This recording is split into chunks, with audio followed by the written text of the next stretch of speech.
Now has he got it? Yes, yes. Sri Lanka, the new champions of the ICC World T20. Well played. They've tried so hard, so many times in the finals. This is their day, and just watch the celebration. One of the greatest in the game. It was not even a year ago since Sri Lanka absolutely crashed out of the Cricket World Cup. And about nine months later, Sri Lankan fans are getting a bit more hopeful, maybe a bit too hopeful, because we're heading into the T20 World Cup, which is going to be played in the Wild West, so to say, which is also the USA and West Indies. But it can go both ways. We can either come back home with trophy, or we can lose to Nepal and crash out of the World Cup group stages itself.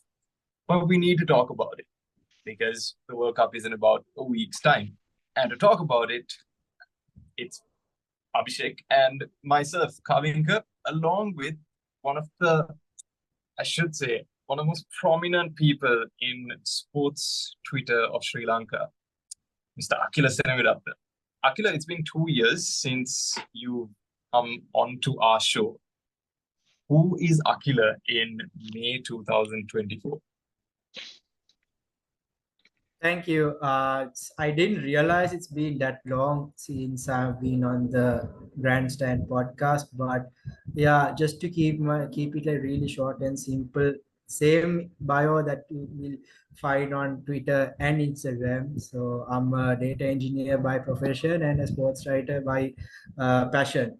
I write on the side for the sidelines and for SriLankaSports.com. And it's nice to be here once again. I just realized the last time Akhila was on the podcast, if I'm not mistaken, was for the T20 World Cup, if I'm not mistaken, in 2022.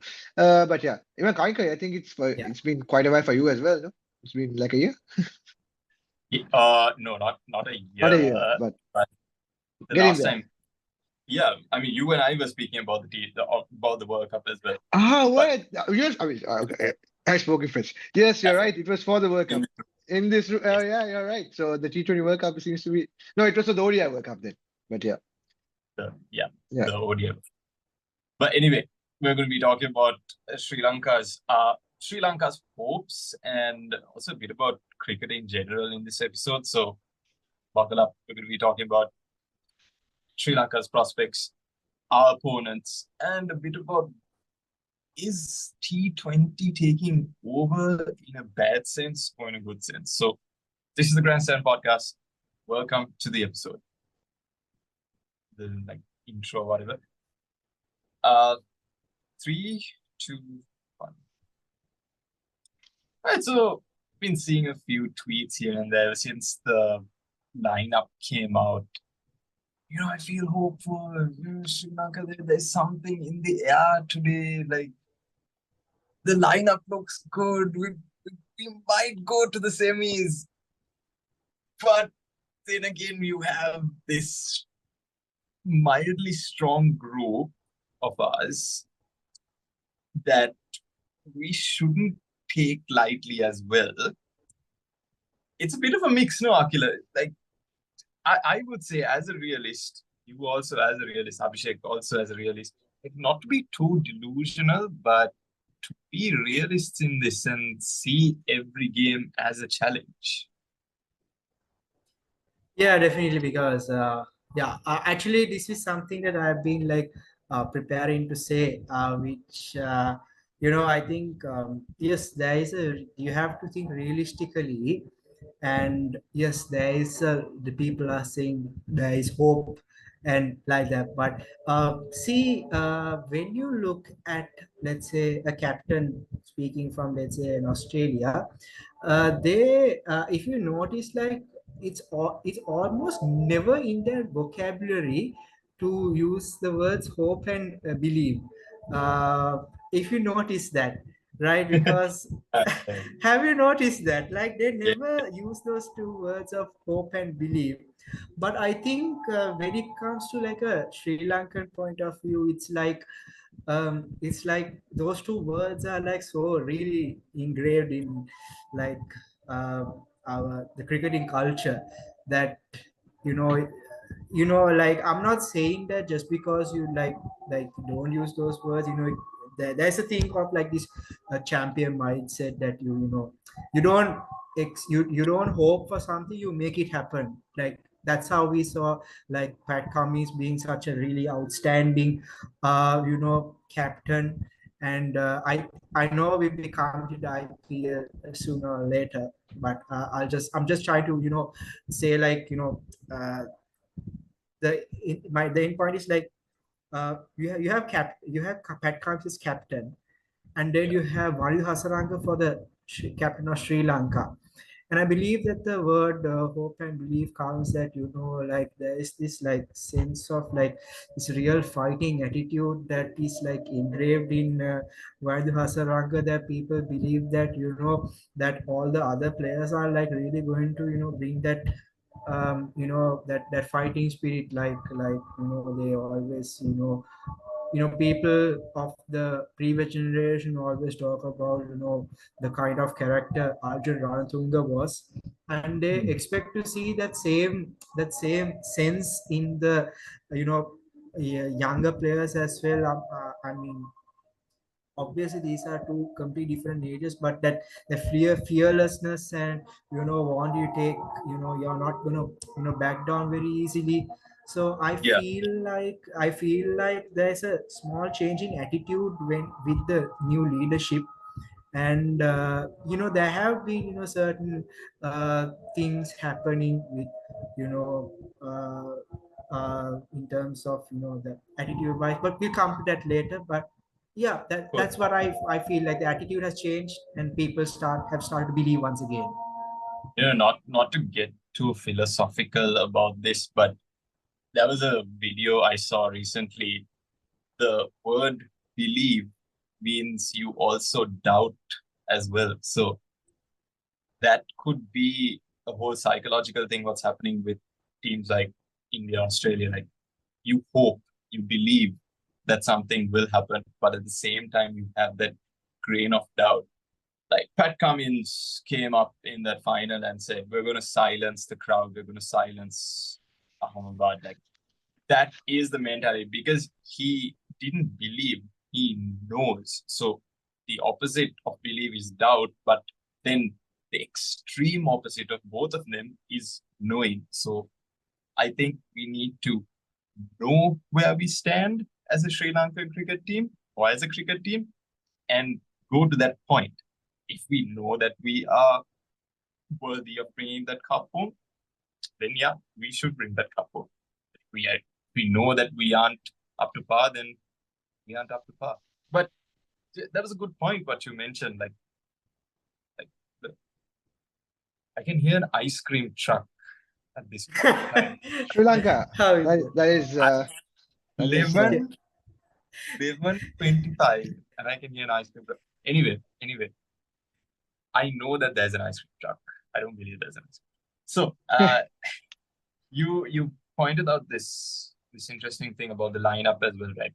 Like captaincy changes and everything. Now, Abhishek, you mentioned stuff like, for example, Kusal Perera, and also there was a captaincy change from Dasun Shanaka to Kusal Mendis.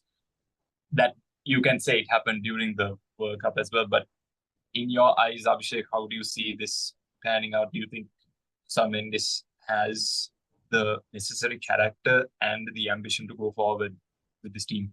Well, just to correct you there, Kusal Mendis is not the captain of the T20 side. It's Vayu Hasaranga. But I'll cut that no, out. No. I'll put it later. Yeah. I'll put it again.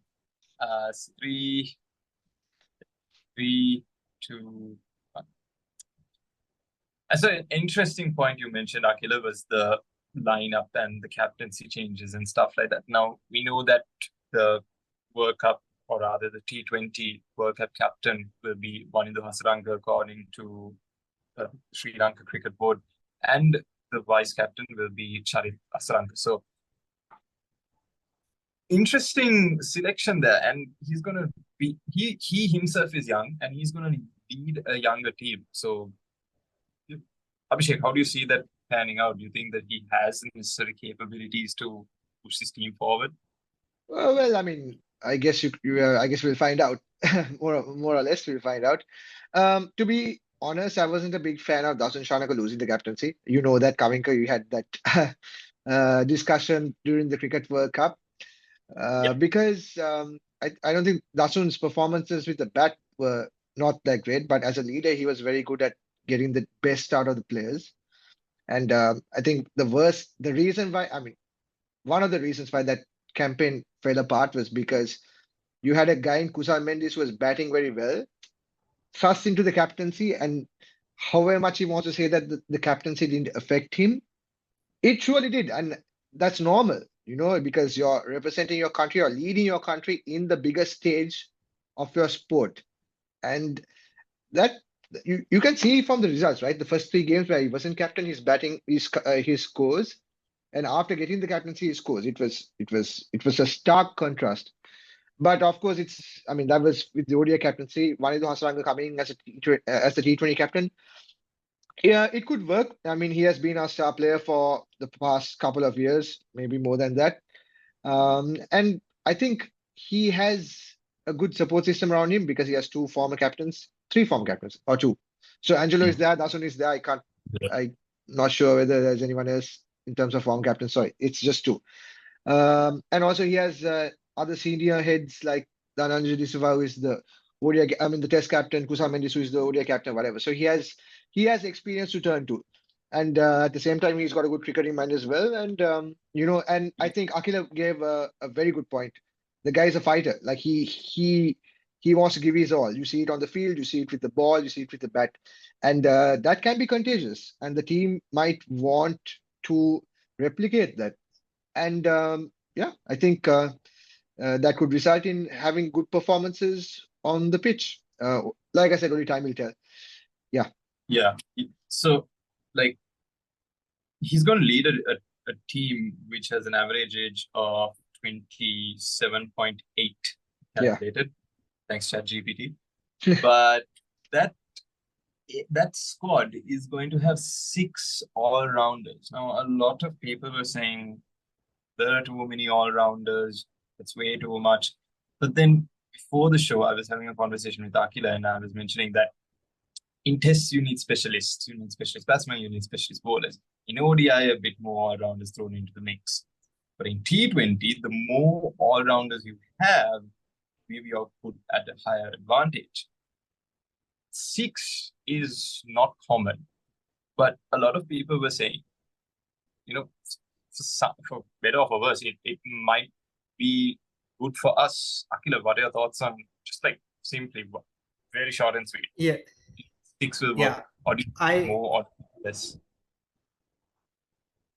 I feel like, okay, so like even when you just a small correction, like when we speak of all-rounders, like there are certain terms where we call them as bowling all-rounders, batting all-rounders, then we call them genuine all-rounders, and also like the part-timers also kind of come under all-rounder category. So I feel like on paper, yes, we have 6 all-rounders. I believe in Wanindu Hasaranga, who is currently the number 1 T20 all-rounder on par with Shakib. And then we also have Dasun Shanaka as a fast bowling all-rounder. Then we have Dhananjay D'Silva as spin bowling all-rounder. Tunit Velalagi also in that list as well. That he makes our 4th. Angelo Matthews, the senior man, and I think Charit Asalanka also kind of comes in this as a part-time man has a bowler, just like forfer Dhananjay in D'Silva. ODIs, or is it T20s where he has a forfer? It was T20s, yeah, where he got a forfer. Either with Bangladesh or Zimbabwe. At the World Cup. It was at the World Cup. It was. Was it at the World Cup? I can't remember. No, it can't be the World Cup. It was a dead rubber match. He got 4. Yeah. Anyway, he got 4 wickets. So anyway, he can bowl. He can bowl. Yeah, so what I'm trying to say is, I think, yeah, it's good to have all rounders, but at the same time, it's equally important for them to do the thing they are meant to do. If you are put to ball, you're expected to defend the runs or take a wicket. If you are being promoted to bat, you are expected to strike at a very moderately higher strike rate. So at the end of the day, like just like we are talking about specialist bowler, specialist batsman, the pressure with all rounders is like you have many you have the bowling and batting to do, which sometimes you are like being put in charge when your specialist is not doing well, so Yeah.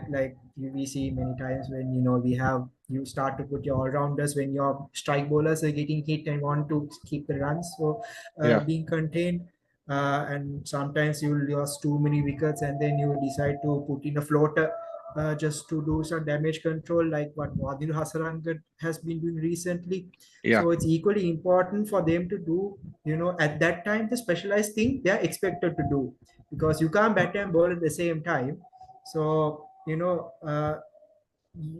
all-rounders definitely have a lot of responsibility on their shoulder in that sense.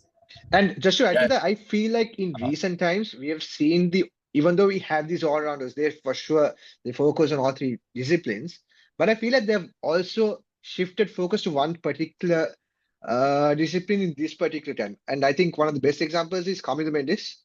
Recently, he's been. I don't want to jinx it. I seriously don't want to jinx it by saying it. Okay, He's going to get but England now. no, he's been batting incredibly well, right? T20s, he's suddenly become like a great finisher. I mean, I don't know. He was always a good batsman. He was a very solid batsman, but now he's become like one of our potential finishers. So even though he could bowl, have been extras, both arms, all that, causing problems. I feel like they've also focused a bit. I don't know. It's just what I feel. It's the same with Angelo. Angelo bowls, opens the bowling on and off, but I feel like he's gone back to his roots in becoming a big hitter, and he's focused on that. But yeah, I agree completely with what Akhila says. You need to do the job that is there at hand.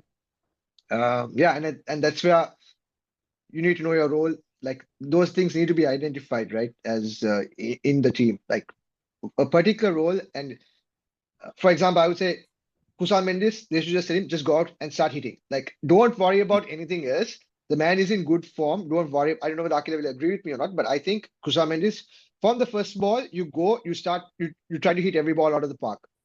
You Patrick tell him. Nissanka, yeah, You tell him. Yeah, exactly. because he has been in great form. I hope he will be like at least maybe watches this segment and Probably, has some who knows? self-belief in himself, because like as a cricketer you just see he was one of the best batsmen for a while. Touted to be one of the best, yeah. He was for sure. Yeah, exactly. He was supposed to take the reins of Mahel or something like that as well Yeah. at one point. But I remember he got 4 ducks in a row in Test match cricket. Oh yeah. That really shattered him. And then he started getting made fun of, both by the international community and the fans as well, which sucks. And when you see that happening as a cricketer, it really sucks, right? Yeah. So I feel like players could use some sort of a boost.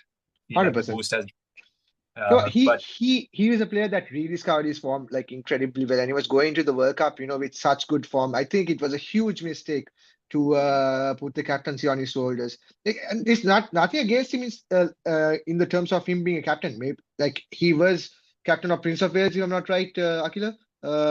He was the Sri Lanka under-19 Under-19 captain captain as in well. 2014. Yeah. Exactly. And he was the captain of his school team, Prince of Wales. I think he went to Prince of Wales, Yeah. under-19 captain. So he was touted for captaincy. Yeah. It's not the case of him being a bad captain.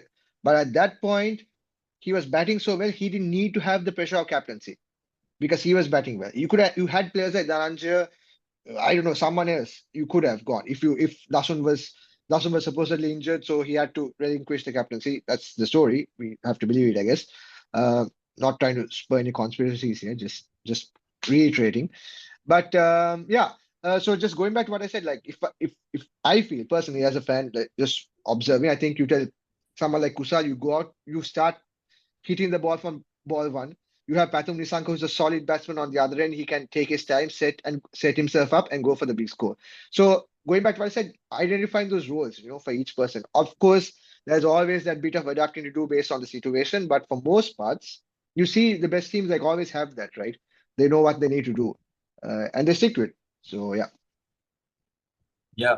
Yeah, and also I want to add something very valuable to the point that we're talking about Kusal Mendis is that he's already our leading six hitter in T20 format with 678 sixes if I'm correct. Second comes Dasun Chanak at 75, and also as an opening batsman he's striking at 145 as a like a for a like a for an individual for a very specific role.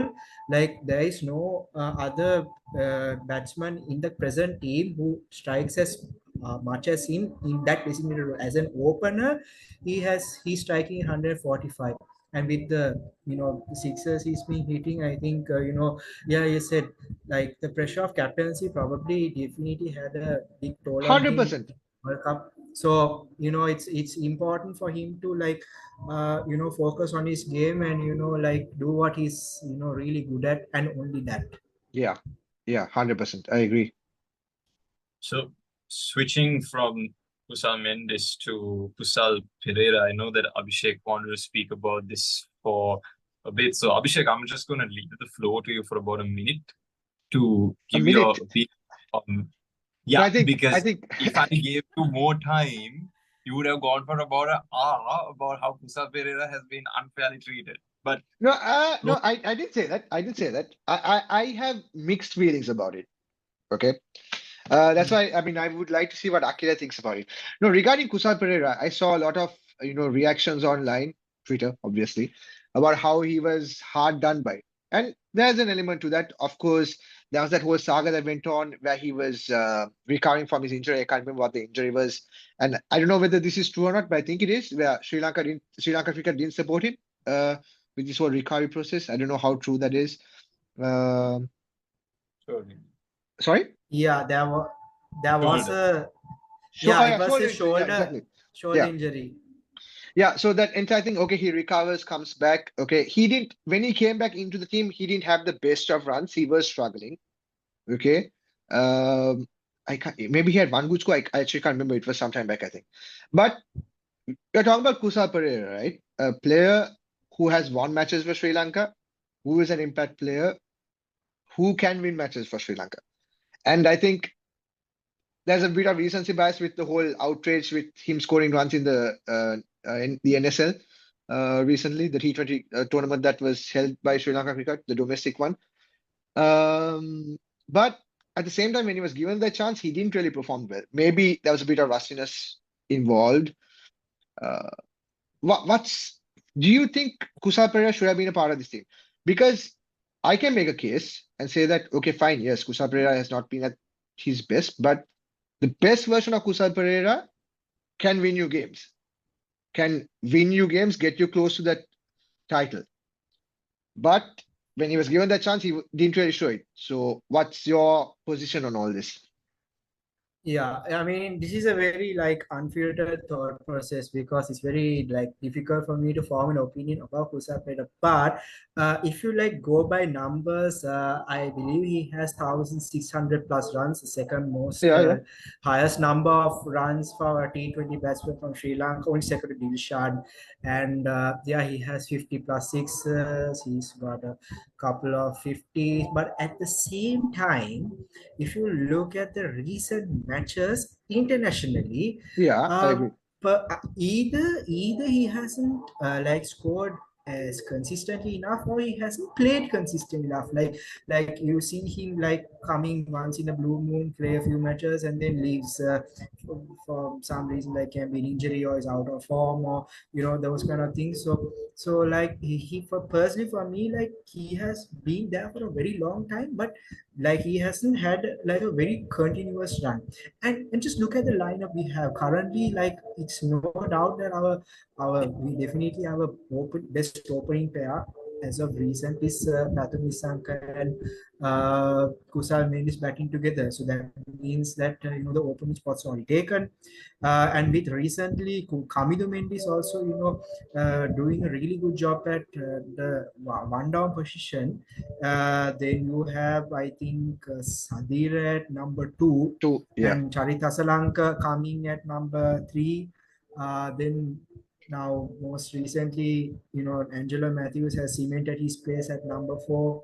Dasun Chanaka, Basil Hosina 5, coming, Vanidu, yeah. Yeah. Fafa coming to 6 and 7. Yeah. The order keeps changing up, but it's those 7 that that form the top 7. So Yeah. even like with those players they, like, for me, I feel like they have been like playing for a long time, like consistently. So like it's so yeah, I feel like Kusal Jani Perera has not been like being able to contribute consistently, and also hasn't been given the chance to play. Chances. Either he hasn't been given the chance to play consistently, or his shoulder lets him down at some point, and this is the thinking, I believe, right? Yes, it is true that he has been performing exceptionally well at the international international league T20 cricket. I think the ILT where he played for Dubai Emirates, and also the very recent NSL and the T20 World Cup warm-up matches. The reason I believe that he is not part of the team is like, yes, he can bat, but can he bat for more than 2 or 3 matches? Because if you look at what happened in last year's World Cup, I believe 5 of our key players got injured, and we have to like keep replacing players and like that. So I feel like we went with the safe option of play using players who they can almost guarantee that they can play the entire tournament with we have. So I feel that is the reason, the main reason. If fitness and injuries are a concern, I feel that is the reason why they that I believe Kusal Jani Perera was overlooked in that sense. So I mean, other than that, I don't doubt his striking ability, but in terms of how long he is able to contribute with the bat for the entire tournament, that's a big question mark. So I believe that had a effect.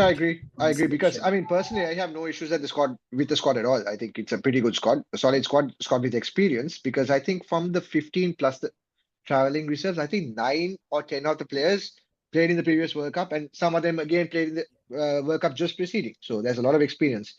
I think that was a bit of, I don't know whether this was a big conversation, but then there was the question of, you have Kusal Perera, but then you have Bhanuka Rajapaksa as well, who it's quite a similar story, right? He's performed here and there, but not a lot. So that's the problem. Yes, Kaink, I know you're struggling to.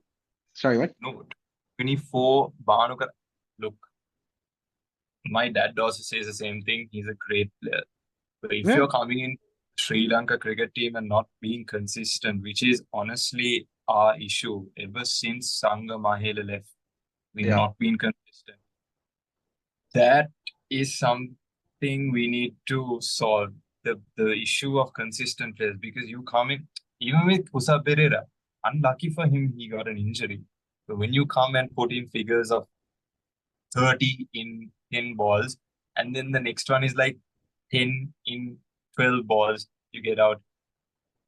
That's not what you want from your national team players. You need them consistent. So I'm saying I will always be an advocate for being strict with team selection when it comes to being consistent. Because you want a consistent captain, you want a consistent vice captain, batters, bowlers, everything. If you just have consistency, you would have it. Like that. Look at our players. Like, for example, the Dilshans, the Sangas, the Mahelas. What did they have with them? Consistency. Who do we see now who's consistent? Rohit Sharma, Virat Kohli. The reason why they are still in squads in the first place, not because of their fitness or whatever, not because of their leadership, it's because they are consistent with the bat and their captaincy and whatever. So that's there. I just feel it's consistency. Yeah. So we spoke about. I mean, I think you insulted Virat Kohli by saying he's not fit there. He's probably the fittest athlete in the world. Not because of fitness. It's not because of leadership. Yeah, fair enough. Yes. So that's the thing. Speaking about opponents, that's our next topic. The opponents. Who do we have? We have, first of all, we have South Africa that we need to face. Of course, then you have Netherlands, but then our recent history against Netherlands proves that we can overcome the Dutch hurdle. So South Africa is the what? You didn't say Bangladesh, or you don't think they're not they're tribal? The Nagin rivalry is not a rivalry. It's not a rivalry. Losing to Bangladesh can see this, but Bangladesh losing to USA. Oh yeah, they're using. Let's embarrass. No, but I think they won the third match right now. I'll check the score. Bangladesh USA. Okay, Bangladesh won this one. They won this one, but the first two they lost. This is Come on, man. To small interruption, I think USA, since it was a dead rubber, they opted to rest 4 of their players. So I wasn't actively following, but yeah, that's a context. Like, okay, so yeah. they beat a USB side. Oh wow.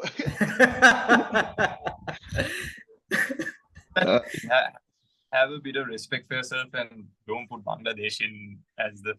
Of course, fine, we lost against them in the World Cup and stuff like that, but this is where we get hopeful and try and, okay, look, we know that we can beat Bangladesh, and we can. No, I mean, that's clear. I know we have, I mean, there has been a lot of off-field issues, but doesn't change the fact that Bangladesh have made a steady rise in world cricket. They're a very good team. But what I'm saying is we can't be at that level, that banter level of. I am so sick of that banter. When I post on even Grandstand, I'm so sick of seeing Bangladesh level performance. But agree, but I think we shouldn't get emotional. I mean, 100%. It irritates me like crazy. The fact that they're talking about this new Nagin rivalry, like Sri Lanka, Bangladesh is the new India. Like, no, it's not that yet. Okay, we were better than that. But probably sounds a bit cocky. But looking at it in a cricketing sense, they've actually played some really good cricket. You know, they've really developed well under Chandika Hathurusingha. Sadly, couldn't happen with us and Chandika Hathurusingha, but with Bangladesh, it somewhat seems to work. And yeah, I mean, they are playing some solid cricket. They were very good. They are very good at home. They can beat teams, and on that day, they are pretty strong. So yeah, I mean, it's not going to be easy. Like, they have had their number on us in recent times. Of course, in the recent series, we were better than them, but it's not going to be a walk in the park for sure with Bangladesh. And there's now with this added rivalry going on, they want to get in our faces. So it's definitely not going to be a walk in the park. Okay, let's put Bangladesh the lowest, will you? But okay, Akhila, on paper, I mean, in terms of rivals, Bangladesh lowest. So, Akhila, on paper, I want you to just rank these sides. No explanations at all. Just rank these sides. England, Australia, India, New Zealand, South Africa. I feel like you missed someone. Pakistan. No, that's Pakistan. You want the West Indies? Okay. Wait, that's 7 countries, right? Yes. Yeah. Okay. Yeah. So who's going to be number 1? Yeah. Australia. Second. I would put number 2, India. Yeah. Number 3, England. Number 4, not Pakistan. What is the? It is no. Not Pakistan. No. I'll tell you why. So you have New Zealand, South Africa. You have New Zealand, South Africa. Okay. Number 4. Number 4, New Zealand. Number 4, New Zealand. Number 5, Pakistan. Number 6. South Africa. I'm gonna take a gap. Number. Did you say West Indies also? Yeah, No, I you can didn't put say. the. I mean, you can add the West Indies. They have a good history Okay, with the because T20 there World Cup. are because You there are can 7 teams already. you can add Okay, Pakistan. I will. Okay, I'm gonna take. It might sound a bit risky, but I will go with West Indies and then South Africa. Mm. Because West Indies have a point to prove. Is it? I was having a little bit of a different view because I'm not okay. Look, I'm all in for inclusion, but I think that South Africa's inclusion policy can really backfire on them, and they have, as a team unit, there's a lot of uh, Politics bit going of on as well. animosity politics going in the room. Like, it's not a Yeah. very healthy dressing room if you really look at it.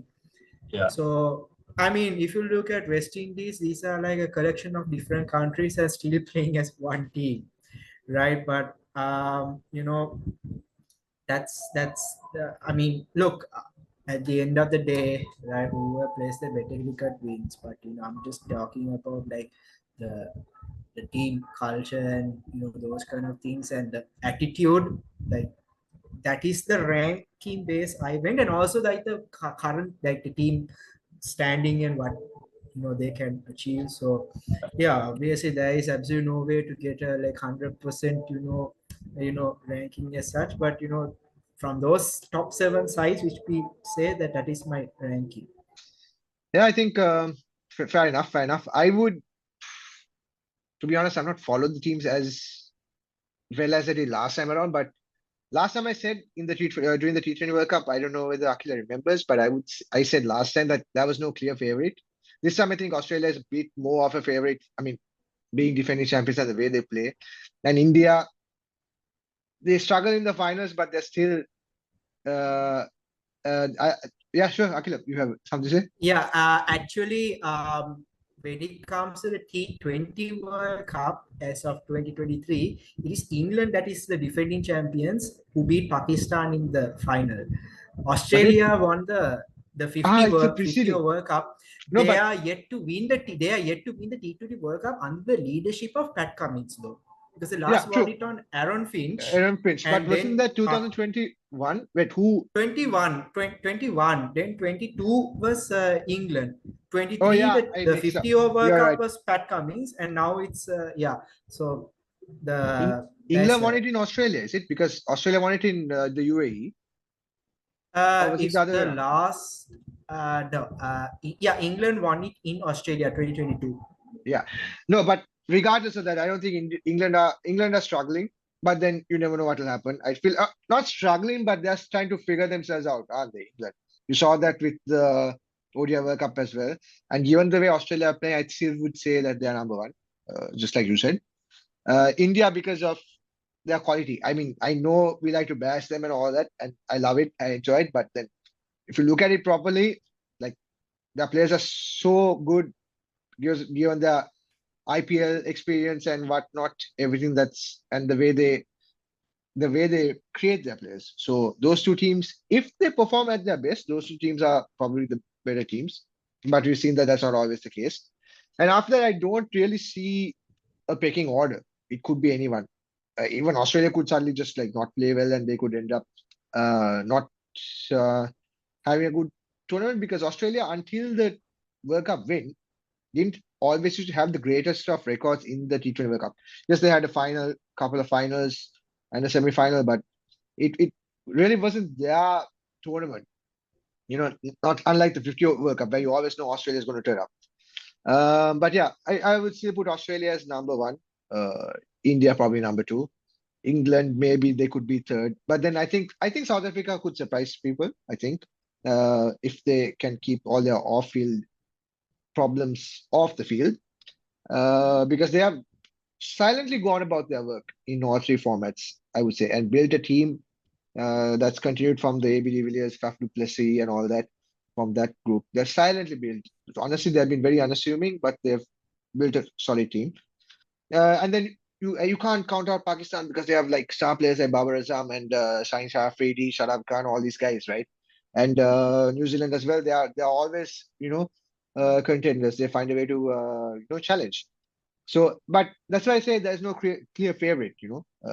It comes down to who, except Australia and probably India. But yeah, I would say there's no clear favorite. I also feel that this is not feel, but I understand that this is the most amount of nations that we've ever had for any World Cup, right? I think Because so. we're Yeah. seeing names, with all due respect, we're seeing names like Uganda, Papua New Guinea, Which is incredible, I think. Yeah. I feel it's amazing. Like it's actually a World Cup, World Cup. Like the entire globe is participating, Yeah. not Asia and two nations from Europe and Europe, one and a sprinkle from Australia and like a dash from South Africa, from Africa. See, even when I say Africa, it's like something. But that's amazing to see, and for the fact that like it's in the USA, it's trying to grow. We know that the Football World Cup is coming there as well. So USA is going to be a hub for sports, not just for American sports where they think they're world champions after cricket. Anyway, Yeah. so No, I think that was a good. Just to cut you off, just to add to that, like the ICC's plan, I think was pretty good, where they gave membership, like ICC membership, to all their countries. Like in the sense that there was always levels, right? Before, like you can play international matches only at this point. Other than that, you're in the ICC league. So now it was different. And then they gave international status for all their member countries, even though they were associates or the full members, obviously. But they were allowed to play international T20s. Like everyone became, like all the teams were allowed to play international T20 matches. Like you get that status, and then you get ODI status separately by playing through the league system that's there, and then Test status. Obviously, you have to play for some time. I actually don't know what the requirements are, but giving international T20 status to all the teams that allows them to come for things like qualifications for T20 World Cup and all those things. I think that was very good. Using T20 in that way was very smart by the ICC, because that's the selling point of cricket. No one gets Test cricket unless you're a diehard fan. T20 cricket is the selling point. And so like it was smart, in my opinion. Speak about this in the next topic. Actually, there is a small thing to be actually added. Sure, go for it. 2 points. Actually, one of the key things about cricket in the USA is in the 2028 Olympics. Cricket for the second time actually is going to be an Olympic sport. For the first time in 128 years, because it was for last in 1900. So I think guess who won the gold? I think, if I'm not mistaken, the gold medal was won by France. Correct. Yes. It was. There were only two countries played, and that was France and I think England. It kind of makes sense that England were also a part. So like France won. France won the gold medal in 1900. Yeah, France. Yes, that is a no. That's that France. They were so far the only winners of Olympic medalists in cricket. In cricket. And if you want another stat, it's sorry, go for it. I'll tell the second stat later. No, I think it's fine, because I'm going to go to a completely different topic after this. No, I was just going to say, if I'm not mistaken, the very first international cricket match is between the USA and Canada. Just another stat. It's not like England, Australia. Like the first ODI, the first ODI, I think, or the first international cricket match, either way, is between the US and Canada. Somebody check that. That is something have to see, because always England is involved in it. You all can have the conversation. I will just go and double check that so that I can figure that out. Yeah. So what I was saying was, I think with the Los Angeles bid happening in 2028, I think, and also like they were saying that one of the main reasons to make it an Olympic sport was the growing popularity thanks to cricketers like Virat Kohli.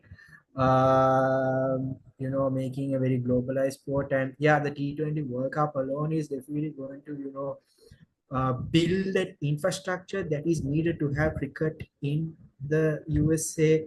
When you talk about USA, I mean, people like consider it as like, one of the places to, like your land of freedom. And, you have so many, Indian, Sri Lankans, Pakistan, like so many Are Asians you who are laughing? in that country, so definitely there is a, I mean, you can see it in their team itself, like, like Yeah, who's actually 100%. playing it. And Yeah. there is definitely a following. Maybe not the, diehard Native Americans, but at least like the from the especially from the expatriate crowd, like there is, like you're definitely going to see, like I won't be surprised if the home folk are going to support their own teams Yeah. than USA itself. And you know India versus that's Pakistan is the going to be pretty huge, I think. Oh, yeah, I mean, that's definitely going to be another houseful thing. And 100%. just as much as you see people going, flying just to watch that match, you'll see the home folk also coming in their numbers to support. So yeah, definitely it's going to be like really, there's going to be a lot of support in that. And there was another point I wanted to say about the growing popularity of the sport.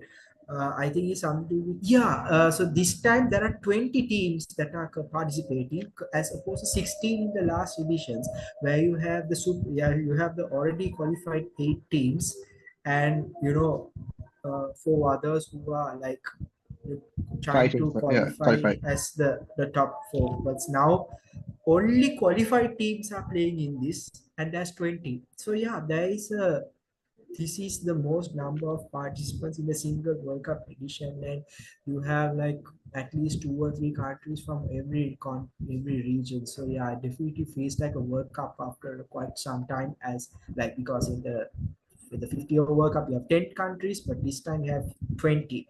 And compared to other editions, there's a lot more countries. So yeah, it definitely feels like more of a World Cup than ever. Just to confirm, Yeah, yes, the very first international cricket match was between the US and Canada in 1844. Cheers. nice. That's crazy. The fact that it's not England, crazy. Yeah, that's So what I'm surprised it's not in.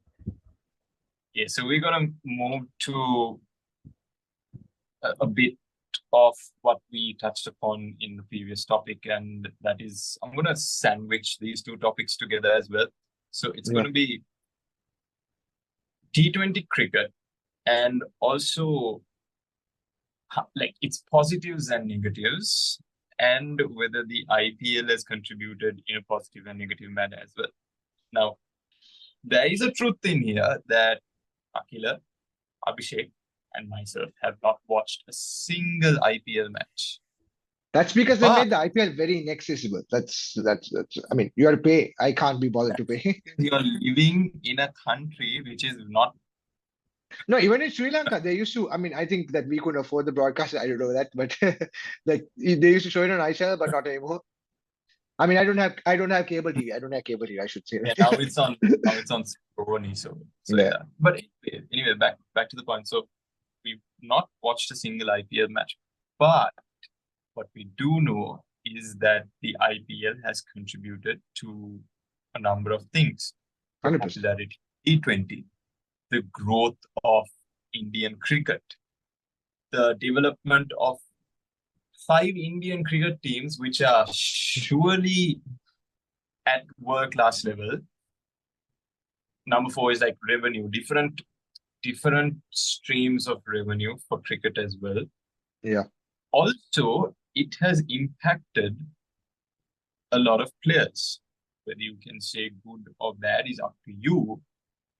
But I'm saying in a physical and mental aspect as well.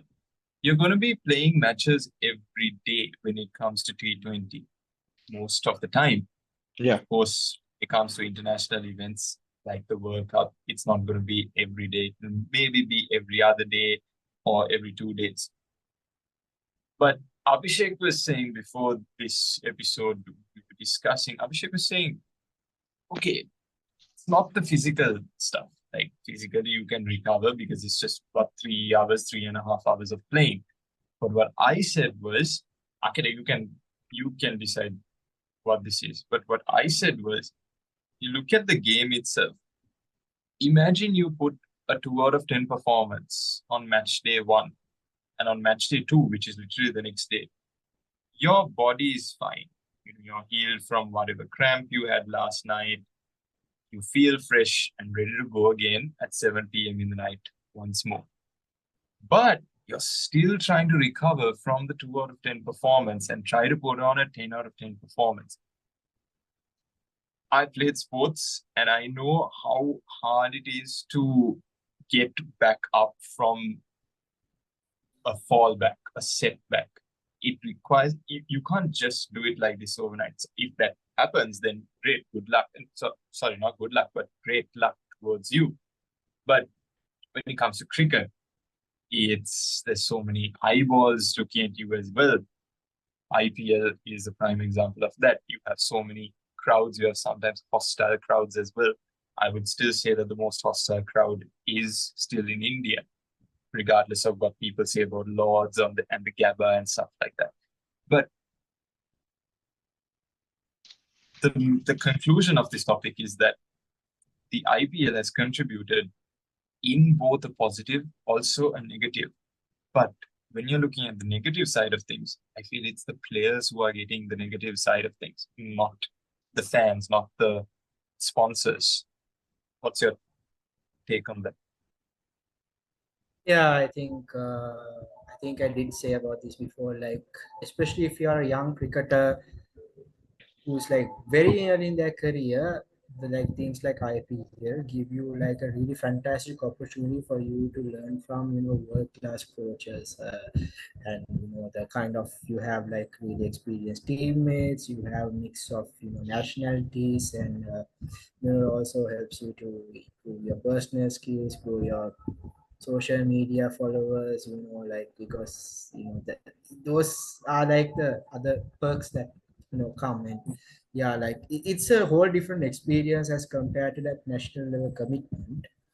Now for me, like if you're a senior player who has the country, then on the side you also have to play a franchise cricket, so things can be very exhausting at times. And I feel like player fatigue in particular really comes in the more like the senior players in particular, because they have been playing the game for a very long time, and they have family commitments to so those kind of things, they really affect players in particular, because at one point like IPL meant that you are going to be restricted in a bubble, that kind of thing, but now that's not there anymore. And that was the pandemic. But like just as much as the national commitment, because a lot of time you're easily putting your mind and body in a more like stressful situation, or having to give like the same commitment for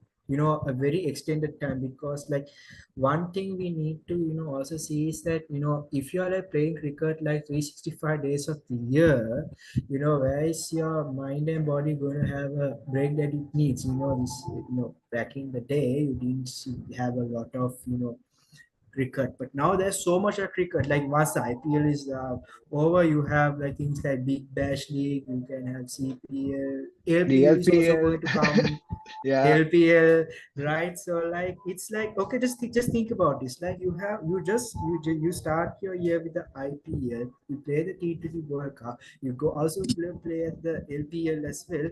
Like just imagine how much of cricket that is on a one single person, and you're not even gone through half the year yet, because you have there's different T20 series happening.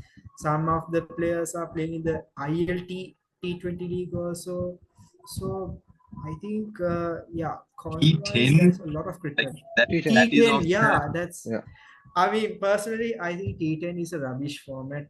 Like I mean I think feel I I think the don't think reason I why don't some sort of sorry, money laundering scheme that you can get money laundering from. Like, I don't know.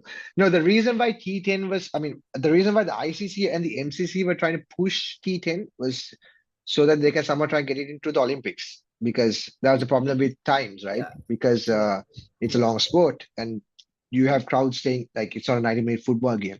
So that was, they were hoping that that could be their gateway into the Olympics, but then things worked out and now cricket is a part of the Olympics. So that's why there was a big push. Like even Sangha himself, he was trying to push T10, as a format, because he was hoping through it that he could get, like they could get cricket into the Olympics. So that's why that became, an important format. So, Yeah, but personally, sorry, yeah. okay, go ahead. No, it's okay. No, it's fine. I mean, No, I lied outwards. No worry. yeah, no, for me, I totally get the point of like the cricket Olympic sport, but at the end of the day, like when like at the end of the day, like when you participate in Olympics, that should be the pinnacle of a sports person.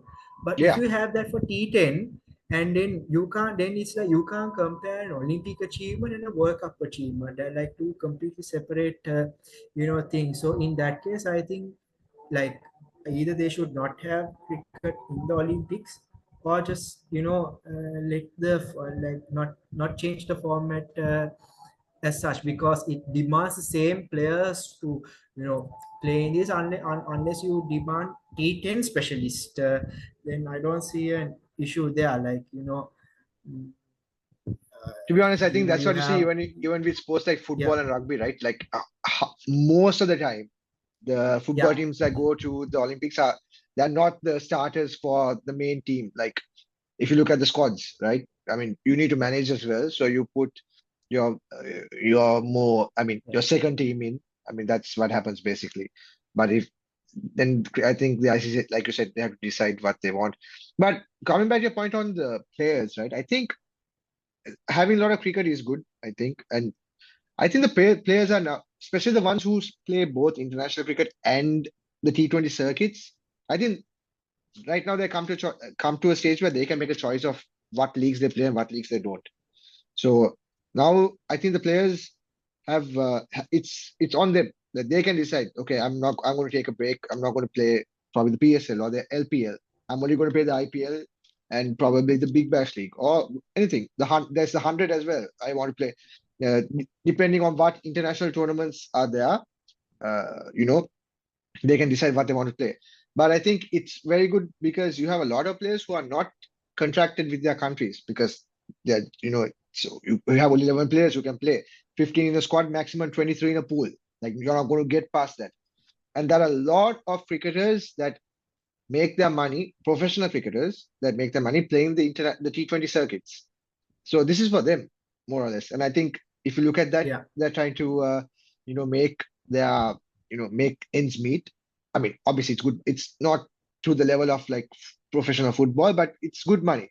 And that's why you also have a problem where people always say, can't you play all the domestic leagues in one window so that it doesn't uh, like disturb international cricket, which I will get to.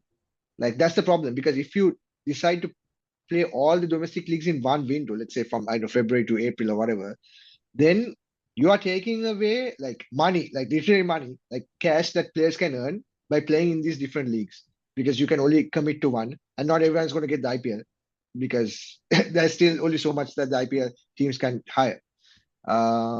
So that's why there's a big conundrum of having those leagues in one window, and that's why it's spread out, which I think is okay. But coming back to what I said, what I don't like is the fact that for some time that the IPL is dictating international fixtures and international tournaments, and one of the biggest talking points. I get the IPL is great, right? I mean, it's really good. It's one of the richest leagues in the world. Like it's in the top 10. Okay, which is great, because sometimes people say you need to break into the US market to be at that level, but it's not. It has some following in the US, but it's huge, right? But the fact that it's dictating international cricket, which is the pinnacle of the sport, and especially Test cricket. And the best example was in England-India Test series that happened last year or the previous year, where it was at a knife edge. It was 2-2. And the fifth test had to be postponed because of the IPL, because the players need to go back. And for me, that I'm not a big fan of. I don't think anything should. And it's the ICC and the MCC and all these cricket boards that say that Test cricket is the pinnacle of the sport. And you can't say that and then have this case where you're postponing a test match to decide a test series, which is brilliantly contested by these two teams for the IPL. That is where I don't like the fit of the IPL. I get it, but it's not something I'm for. You mentioned like test once or twice there. Yeah. And that leads into the next subtopic of this main question, which is test cricket dying, Akhila? No, it's not. I will say right now it's not. I'll tell you what is dying. Sorry, Akhila, I know the question was for you, but what's dying is ODI, Yeah. ODI cricket. I'll just leave it at that and let Akhila speak. ODI cricket is dying, not test cricket. I have a But slight... elaborate on that question. Sorry, but we elaborate on the question. Is test cricket dying because of the rapid nature of IPL? Sorry, T20. Yeah, I have a slightly different opinion. I feel like both formats are dying in their own way, because like we always talk about like test cricket, keeping things alive, but it's always the big three. Like it's always England, India, and Australia. It's like those three that are like keeping the format together, whereas other teams are like they don't play as often as they think they should. Like that's why I think I saw it recently, like that, like just like the World Test Championship is there, that they need to like segregate it into like two separate leagues, so that it kind of more has a certain like thing where, like, at the end of a period, if you're in the top two teams of the bottom league, you go up to the higher tier and like that. So Basically, that it was one suggest how the Super League is in ODI cricket, yes, because ODI cricket, that's so how like it is. so they kind of like have to like have something like that in order to like keep the game alive. And yes, ODI cricket is also like slightly losing its prominence because of T20, because you know like even to have an ODI, like you need, I think, minimum like 2 or 3 days like resting period, whereas for T20s you play on Monday, again on Wednesday, maybe on Saturday and Sunday again. So in that same week, 3 T20 matches are done, whereas normally you would have like two and rarely three times, like you have three matches on the same week, because ODI, because you play the full day, requires a longer resting period. So yeah, I feel like definitely the growing prominence of T20 cricket, and especially IPL, is definitely hindering on the other formats like ODI and Test cricket.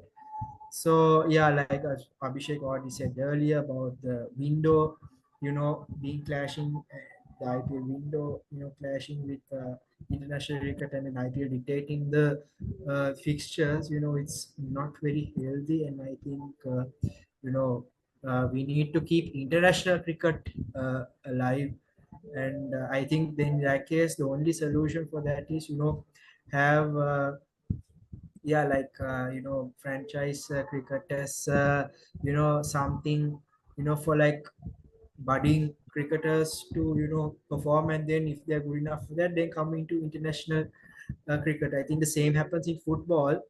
Yeah. I know cricket is a very different sport, and you can't compare how like the way how football and cricket is played, but that is, if the same players can't be playing for all, then there has to be, you either play international or you play franchise cricket.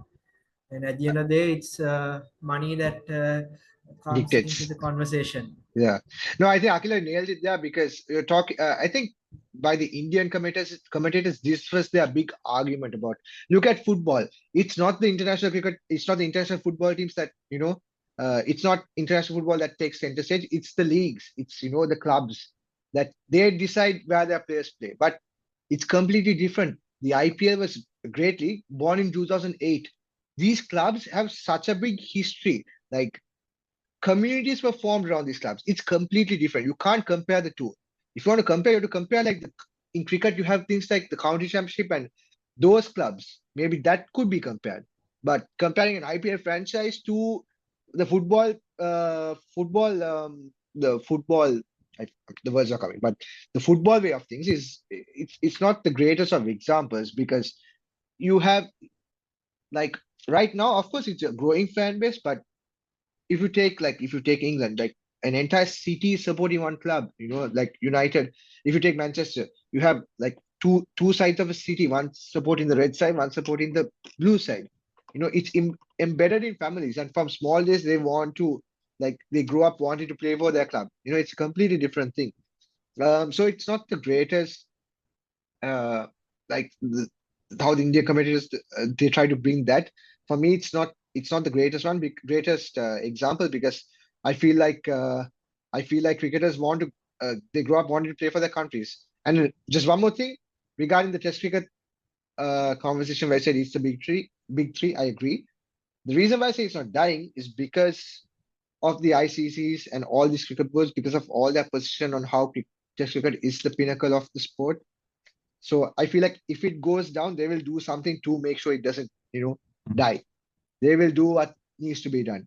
And I think the ICC could do more. And I think in terms of whatever revenue they get, because it's difficult, right? Outside Australia, England, and India, no other cricket board has the money to have like big test series. Like more, like you see a lot of two-match test series because they can't really afford more. And I think that's where the ICC needs to step in terms of money and revenue if they can. Of course, it's not going to be easy, but whatever revenue they get from the T20 game, they put it back into Test cricket, and that's I think a solution, if possible. Because, but I don't. The reason why I feel it won't die is because that is the original form of cricket. So I think if it tends towards that direction, I think things will be done, put in place to make sure it doesn't happen. Is what I feel. Yeah, just to summarize, I think what you meant was that Test cricket has a personality which is not seen in any other format. 100%. Have you heard of another sport that has these set of rules where you can play for 5 days and you can have exciting cricket and have no results, or you can have a boring game and have a result? It's weird.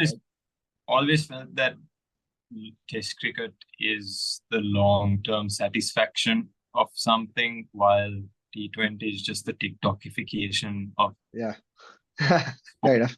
Yeah. Always felt that. So yeah, in very interesting points made by the both of you. I probably but yeah, I look. It's like jersey. It's a long sleeve. But yeah, I need to get a Sri Lanka jersey. It's been about 5 years since I had one. Oh, before we leave, I think we're done, right? But thoughts on the jersey. I think it's polarizing. What do you guys think? It's not bad if we win. It's gonna be bad if we lose. Akhila? Just win. Just win. Wait, you said about the cricket jersey, right? The jersey for the World Cup, yes. Yeah, like personally, I think I said this to someone before. Actually, it was a different conversation on the jersey itself. Like, personally, I feel like if you can tell a story through your product, Kavinka will know this very well. Yes. If you can tell a story with your product, I think it makes it a really great product. And I think this time Moses like really got the Sri Lanka tourism incorporated in the jersey with the colors, and there are like certain elements. I know some people might say that there's a lot happening in the jersey, but overall I think that they have done a lot of good storytelling, incorporate different elements, and they have done something different. It's true that a lot of countries have tried to do a bit on the retro side, like New Zealand. New Zealand want to go retro and like that. Very personally for me, I know some people might hate me for saying this, but it is not something that I would go crazy to buy. But it has a good story behind the jersey, and for that I would say a good job to the designers. You know, like good job to the designers. I still feel like the Dutch jersey It's has very good. It's so good, in my opinion. it has a very unbelievably attractive color that will make me want to buy it. So Yeah. comparing like the Dutch jersey and the New Sri Lanka jersey, I would still think that the Dutch jersey is more attractive to me, but the storytelling from Sri Lanka, that's the real seller there. So opinions go either way, but that's just the way I think. I agree. I think it's a nice jersey. I only have a small problem with it. I don't understand why they don't use the gold a lot. In all their kits, they don't have a lot of gold. Yes. That would be the only qualm. But other than it's a nice jersey. It's very attractive. One last thing, I think we are almost out of time and we have gone for long, but actual, like very short. I can't also you can pitch in. What do you think of about our chance? What do you think regarding our chances? Where can we go? For me, I'm just going to be try and tell this quickly. Everyone was complaining about the World Cup, rightfully so. We didn't perform well, right? And they were like, maybe we just don't have it as a nation, which I completely disagree with. If you look at every single player in the squad, they have won matches for Sri Lanka. The problem with Sri Lanka, I think personally, has been is that they struggle to execute their skills, which are world class, when the pressure increases. They just probably it's a brain freeze, Yeah. something happens, and they just struggle. You see it with the amount of dot balls. The moment 2 or 3 wicket falls, it's gone. Like they just play dot balls and just dig their own hole. But if they execute their skills well, they are a very, very good team. Our players are very skilled. And they can challenge any team on their day. And they can even win this World Cup. Whether they do that, it's up to them. But in terms of skill, they're second to none. We have some great players. That I'm just going to leave it there. Akhila, you have 4 minutes to finish. Actually, 3. Yeah, I believe that yes, we have a lot of very skillful players. Like, I mean, compared to other countries, like we have like people who can like really strike the ball and play some like fantastic. We have a very bowler heavy team where we have like bowlers who can bowl in excess of 140 kilometers per hour, and also we have like some really good spinners, like the top 2 spinners, number 2 and number 5 in our team. We Yeah. have like really express fast bowlers. We have batters who can really hit it out of the park, even though their stats may not suggest so. Yeah. I mean, and then at the same time, there's a lot of effort that goes into fielding. So I feel like, yeah, at the end of the day, as long as the team does not crumble under pressure, there is a very good chance of actually coming into definitely the super 80 chance is there, but I think like as long as the team does not crumble under pressure in the super 8s, playing for the semifinals is within the reach. And as I said at the very start, it's not about hope and belief, it's about doing what you are able to do, and not letting the situation or opponent get into your head. So it's all about attitude. That's it again. 100%. I just want to throw in like this quick question. Just name one nation. You have two Don't- minutes and 20 seconds. I'm going to ask you. So don't. Okay, Yeah. go ahead. Yeah. Yeah. I won't yap. So prediction for winner, for surprise package, and surprise package for Sri Lanka. Oh, Winner. you put me on the spot right now. Akhila. Winner. Okay, I mean, right now, I can say that the winner will be Australia. A surprise package. Okay, for start, a surprise package for Sri Lanka. I think it could be, okay, we said it before, it could be Nepal to give a very close fight. No. Maybe we might not. Surprise package, Sri Lanka player. A player. I didn't quite expect that, but I think if we are looking at let's say if we are looking at a ball, I think Nuwan Tushar or Matisha Patilana, there. Let's go with one Tushar, and then finally a surprise package team. As a team, I feel like as a team it could be Um, yeah, I mean, why can't it be us? I was going to Okay. say that Sri Lanka. I will agree with him. Sri Yeah. Lanka as the surprise team, I think could be winners Yes. probably again between Australia and India. India if they don't choke again. What was the other one? Surprise Surprise. player, is it? It's not a surprise, but I think he could make even bigger waves, and I think he's coming to Mendis. He's going there right now. So there you have it. Akhila, where can people find you if they want to search more for you, more of you? Yeah, actually, like I know I have this habit of typing my name on and off. So yeah, I think the main thing you would find is Twitter, because that is my only public social media account which I Okay. post about my So sports, and that's Twitter also at Akhila Sene. yeah, Akhila Sene 97, which is my handle on X, which as you call it now, and Does anyone call it my X? I think I still call it Twitter, if I'm not mistaken. yeah, I mean personally, I think because it's very difficult to just pronounce X as X. It just doesn't make sense. I still, yeah, definitely got Twitter. Yeah, that is where I am, and also as a slightly more like, I wouldn't say pseudonym, but as my sports alter ego is the sidelines on Instagram and Facebook. So yeah, those are my social media platforms if you are really into sports and not just cricket. So it's a lot of sports there. Right then, perfect. And with that, yeah, we end the episode. Good luck to Sri Lanka. Good luck to all the teams out there, and hopefully we end up with a very deserving winner. And good luck to the Sri Lanka team, especially. So, thanks for watching, everyone. If you got to the end of the episode, thank you very much.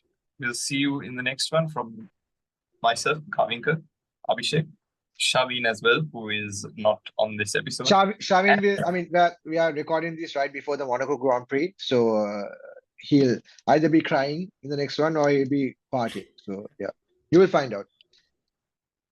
I think that episode will come before this. I think, right? Yeah. Yes. Sorry.